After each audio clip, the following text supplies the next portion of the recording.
Stop scrolling. I need to tell you something very important. Right now, 1 in 8 girls are experiencing This 14-part documentary series exclusive to TikTok was unhinged.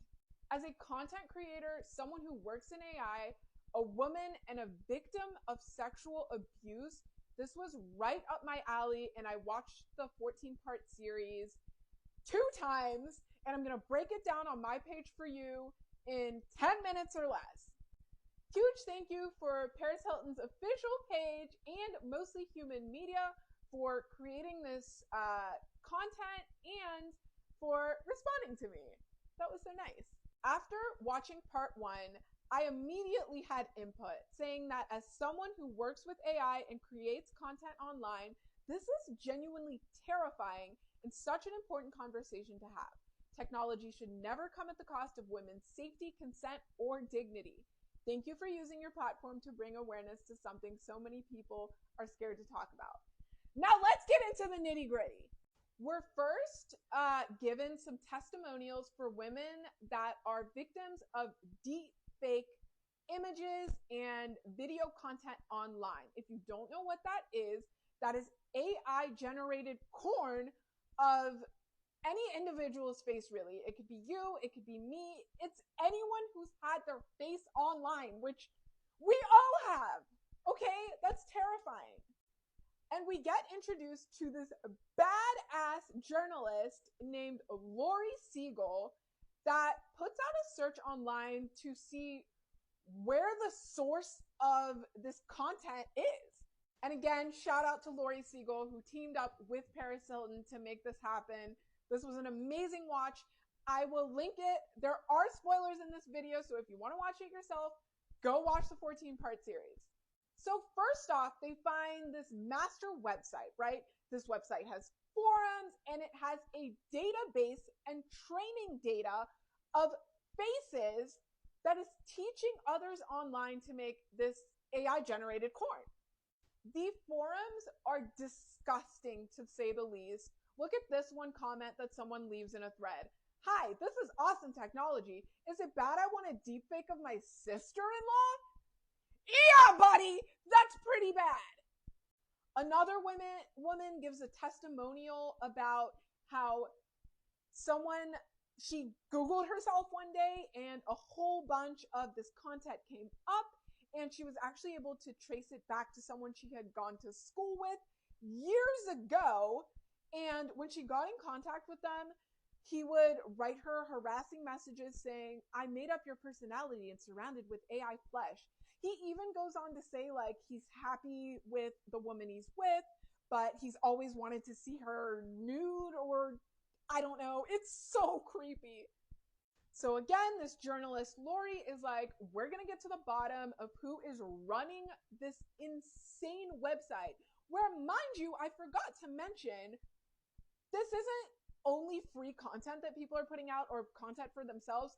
There are also people charging to make whatever you want, as in McDonald's drive-through corn. Anyways, this awesome journalist gets all her best tech investigators on the story. She's a tech journalist, so they all work in partnership. She puts feelers out there in her network, and they come back with a tip from Breda, Netherlands. I'm sorry if I'm pronouncing that wrong. Somewhere in the Netherlands on day 63 of this investigation, right?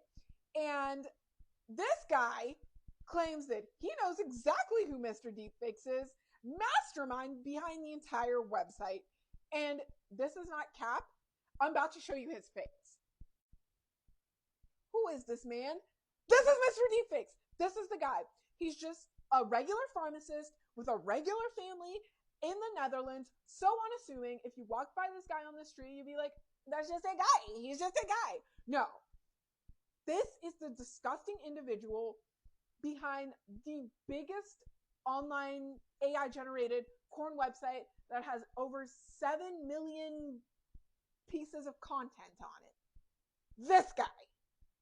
So the journalist tries to get in contact with him, but he takes down all his social media, and obviously he's not answering their calls. and he just kind of goes ghost. Lori is, however, able to get in contact with some people in his life, close friends of his, and they end up realizing once this website gets exposed that he has put like his friends on there basically. Basically, all the women in his life, like, they have a profile on there and he's making videos of that. And these videos are displaying these women in sexual acts that they would never do, they never have done, they would never upload to the internet, they would never want out there. And these are really photorealistic. I work in trust and safety, and these videos, they can look real. Then this is where the investigation gets completely insane, okay? Insane in the membrane. Girl pulls up to the Netherlands on day 99 of the investigation and pulls up to this man's job. He's working in Canada or something, so she pulls up to his job. What? She actually meets him in the parking lot, but he's like evading her, and basically he doesn't want to talk. All his profiles are down. They really just cannot get in touch with him. However, something good does come of it.